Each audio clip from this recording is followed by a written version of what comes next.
अब 10 लाख नहीं, फाइनेंस तो तब होगा जब आपका माइंडसेट बदलेगा।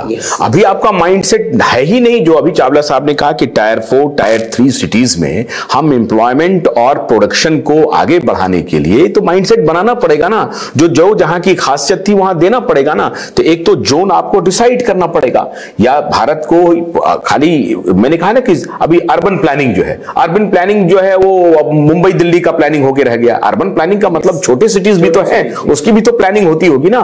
ठीक उसी प्रकार से मेरा ये कहना है कि अगर आपने जोन बना करके, जब आपका माइंडसेट होगा कि हमको जो बड़े सिटीज में जो इन्फ्लक्स हो रहा है अनएम्प्लॉयड यूथ का, वो मारा मारा फिर रहा है, घूम रहा है, जिसके पास स्किल है, जबकि छोटे शहर में में वो बहुत कुछ कर सकता है। और इंडिया एक ऐसा देश है सर, इंडिया की कंजम्पशन और डिमांड दोनों इंडिया में ही पूरी हो जाती है।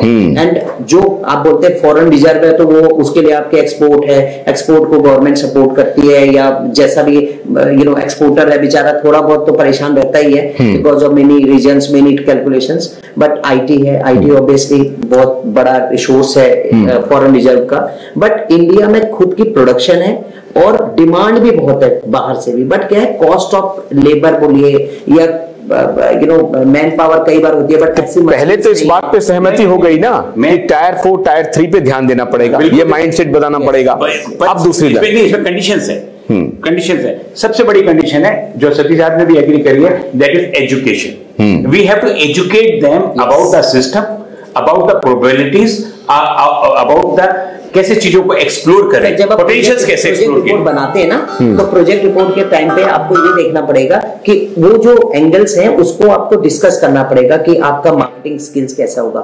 ये जरूरी नहीं है कि किसी का इनोवेशन है ये करना, बट वो कर देगा इसको। But there are so many challenges as well as Chawla साहब ने बोला कि आपका यहाँ पे आपका डेटर साइकिल क्या है, कैसे आपका क्रेडिटर साइकिल है, अगर आपका इधर पैसा रुका तो यहाँ से कैसे करोगे, प्लानिंग कैसे करोगे, मार्केटिंग कैसे करोगे आप, ठीक है। तो आपको मीडिया का सहारा लेना है, या आपके पास क्या स्कोप्स हैं उसको करने के लिए, आप अपनी ग्रोथ को किस लेवल पे ले जा सकते हैं, आपके मार्केट कंपटीटर्स कौन से हैं। तो ये सब चीजें ना बड़ा मैटर करती हैं। तो इसका जो इंक्यूबेशन सेंटर है, इंक्यूबेशन सेंटर, इसका मतलब आपको क्रिएट करना पड़ेगा। बिल्कुल ठीक बोला आपने। कैसे आप सतीश जी जैसे लोगों को, आप जैसे लोगों को बुलाया जाए, मेरे जैसे लोगों को बुलाया जाए, जो अलग अलग जगहों पर अलग अलग चीज के बारे में बच्चों को ज्ञान दे सके। इंक्यूबेशन सेंटर तो भारत सरकार ने पूरा बड़ा प्रोजेक्ट था मिनिस्ट्री ऑफ आईटी का। तो सड़क पे कहां है, ग्राउंड पे कहां है? तो इंक्यूबेशन सेंटर में जो इतने पैसे बट गए उसका क्या हुआ? ये आप खोजिए, आपका विषय।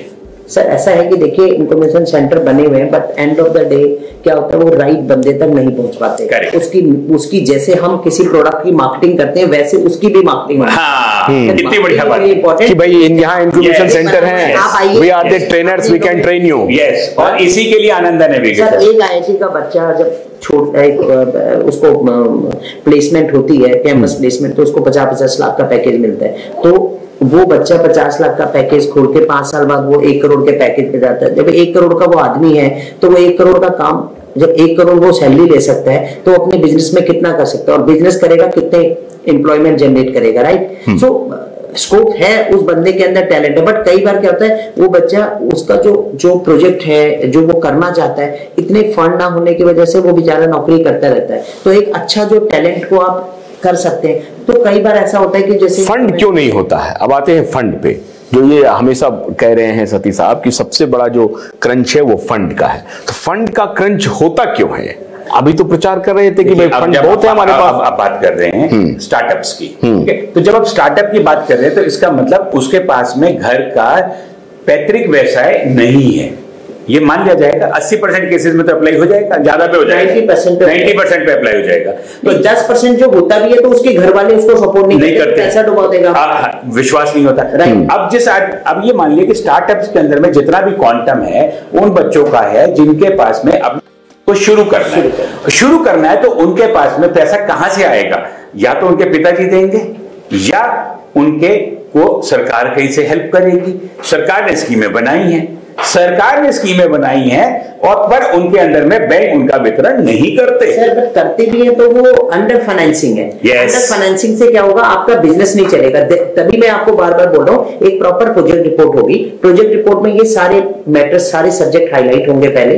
तो जैसे इंफॉर्मेशन सेंटर है या बैंकर है कोई भी, वो प्रॉपर उसको देखेगा, उसके साथ वीडियो कॉन्फ्रेंसिंग है। कौन करेगा प्रोजेक्ट रिपोर्ट? मान लीजिए कोई इनोवेटर है, ये बहुत बड़ा चैलेंज है ना, बहुत बड़ा चैलेंज।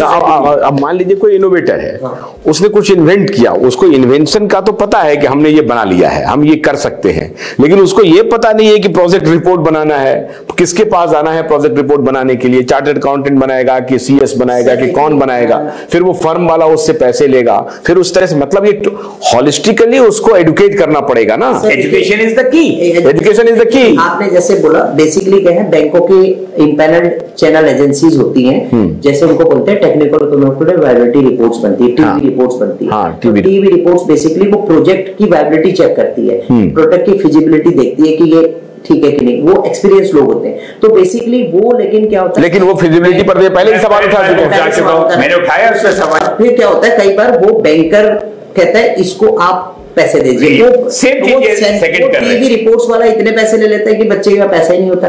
तो क्या होता है सर कि आप बैंक एक टीवी रिपोर्ट वाले क्या लेते हैं, पैसा ले लेते हैं। टीवी रिपोर्ट्स वाला बेसिकली बैंक खुद से उनको फाइनेंस नहीं करता, भाई वो तो एजेंसी है, वो तो पैसा लेगी ना। हाँ। तो उसको अगर बैंक, गवर्नमेंट एक ऐसा सिस्टम बनाए कि भाई आप ये टीवी रिपोर्ट्स की इतने तक की, मैं एक 10,000, 20,000, 25,000 रुपए की रिपोर्ट गवर्नमेंट पैसा देती है। प्रोजेक्ट उसको समझ आता है या उसको देख के प्राइमरी फेसी देख लिया, प्रोजेक्ट समझ आया, तो प्रोजेक्ट की वैलिडिटी रिपोर्ट होती है, 10-15 दिन लगते हैं उसमें पूरी। बट वो जो चैनल एजेंसी होती है वो देखती है। फिर दूसरा क्या होता है सर, कई बार बैंकर फंडिंग करना भी चाहता है, उसको समझ भी आता है, उसके हायर अथॉरिटी सपोर्ट नहीं करती, उसकी पावर सपोर्ट नहीं करती, वो कहता है यार तू इतना पैसा ले ले, ये मेरी पावर में आता है। बट उससे क्या होता है कि उस अंडर फाइनेंसिंग हो गया, फिर वो प्रोजेक्ट चलेगा नहीं। कि गवर्नमेंट की स्कीम्स बहुत है, you can utilise those schemes by different ways. But end of the day क्या होता है सर कि आज अच्छा प्रोजेक्ट आप किसी को समझ आया, कोई अच्छे कंसल्टेंट के पास चले गया, तो उसको तो बेसिकली वेंचर डेट भी मिल जाएगा, वेंचर इक्विटी भी मिल जाएगी, और कोई अच्छा, जैसे चावला साहब जैसे बिजनेसमैन है, उसको उनको समझ आ गया बिजनेस में अप्रोच अच्छी है, मैं तेरे साथ 10% 20% लगाता हूँ, तू काम कर। क्योंकि अल्टीमेटली स्टार्टअप्स का एक फायदा है सर, जो इनोवेशन आप कर रहे हो, जो आपकी इनोवेशन है, आपने एक पूरे प्रोजेक्ट बना रखा है, एक मूवी है, तो आप ही जानते हो डायरेक्टर या कस्टमर, बिल्कुल आप कर रहे हैं, आपको पता है कि एंड कैसे करना है, बीच में क्या सीन डालना है। तो वैसे ही जो इनोवेटर है उसको पता है कि मुझे से एंड तक बिजनेस को कैसे ले जाना है। बट एज वेल एज जैसे चावला साहब जैसे कई एंटरप्रेन्योर है, उनको समझ आए, तो एक ना जैसे आजकल शार्क टैंक आया है, तो इट्स वेरी गुड इनोवेशन में जैसे मीडिया का आया है, तो ऐसी चैनल्स होने चाहिए। बिकॉज इंडिया में बहुत स्कोप्स है सर, टैलेंट की कमी नहीं है, और आईटी में हमारा देश भी जो है ना वर्ल्ड में इट हैज गुड नंबर्स। और मैं आपको बताता हूं कि हमारे देश में स्कोप्स बहुत है, डिमांड बहुत है, कंजप्शन खुद की बहुत है, सबसे बड़ा मैटर ये है। और उसके बाद इतने बीपीओ हैं सर, आप बोलते हैं कि एम्प्लॉयमेंट नहीं है, मैं बताता हूँ, आप फैक्ट्रियों में जाइए, कंस्ट्रक्शन साइट पे जाइए, उनको बोलो काम क्यों नहीं आ रहा, भाई साहब लेबर नहीं है, अब लेबर नहीं है उनके पास। बट हर आदमी के कंप्यूटर पे काम करना चाहता है, बैकएंड में काम करना चाहता है, एक्सेल शीट पे, एप्लीकेशन पे। अब उतना काम कहाँ मिलता है सर, सारी टेक्नोलॉजी तो खा रही है ना उस काम को। तो एंड ऑफ द डे क्या, लोगों को एंटरप्रेन्योरशिप दी जाएगी, लोगों को टेक्निकल, अब चाइना में है, वो चाइना वाले थोड़ी बोलते हैं